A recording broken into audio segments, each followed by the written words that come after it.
And our conversation today was one of those conversations we should have before we decide to have children. What structures have you put in place to protect your property for your children? Now, it's good to have this conversation whether or not you actually have any property. I'm speaking from the assumption that you intend to have some, right?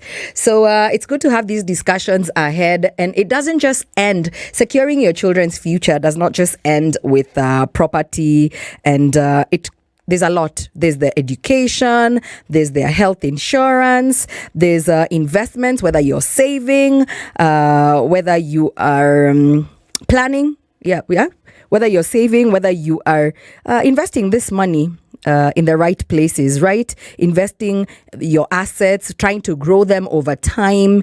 And it's good to have these discussions with, of course, the experts. So you can sit down with a financial expert and just let them into your head and your plans and tell them what you intend for your children's future. And they'll definitely guide you appropriately. And sometimes you're imagining that you need to have a gazillion somewhere to protect and to invest in. No. I keep saying start where you're at. Start with a little. It could be 1,000 bob a month that you're putting away. So do you have a savings for your child? A savings scheme? You need to, even if it's going to start with a physical, like an actual piggy bank. Save any amount that you can sacrifice. It could be 1,000 shillings a month to 1,000,000 shillings a month if you can, So start from there. And then I said you must have intended goals with your savings. So don't just blindly save. It's not a blanket statement. So what are you saving for? So you say, this money I'm setting aside every month, XYZ.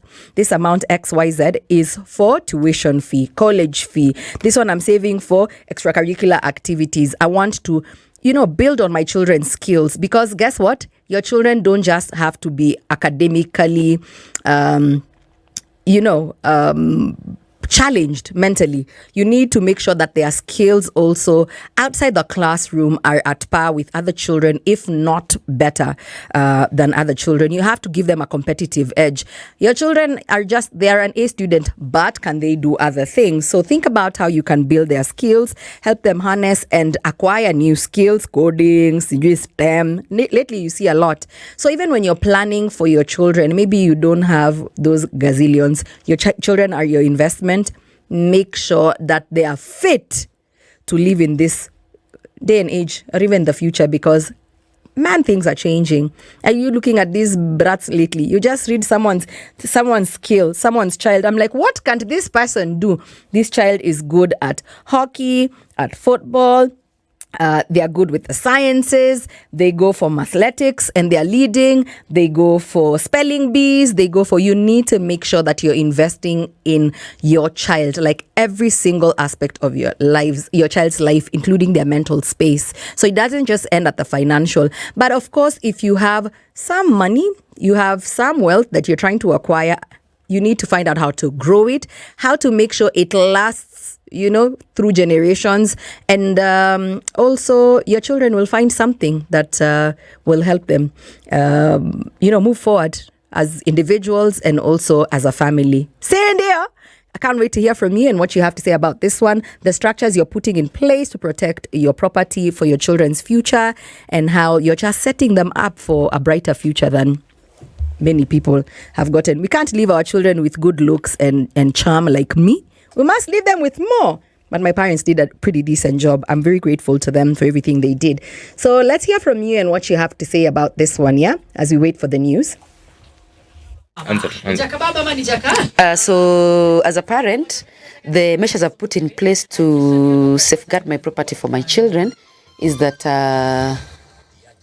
for my title deeds, I've kept them in the bank, and I've already told them where these things are, so that when they come of age and I'm not there, they know where and who to follow up with.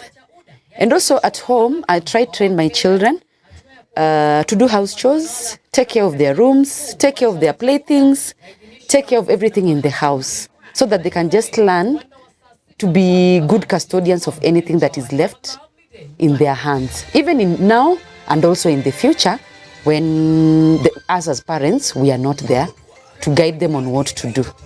Yeah. The structures I've put in place is, first of all, I've make sure they all have insurance, health insurance, and also there's things like writing a will. You definitely have to have a will, whether you like it or not, because it can get messy when you say goodbye to the rest of the family. So it's best to have a will.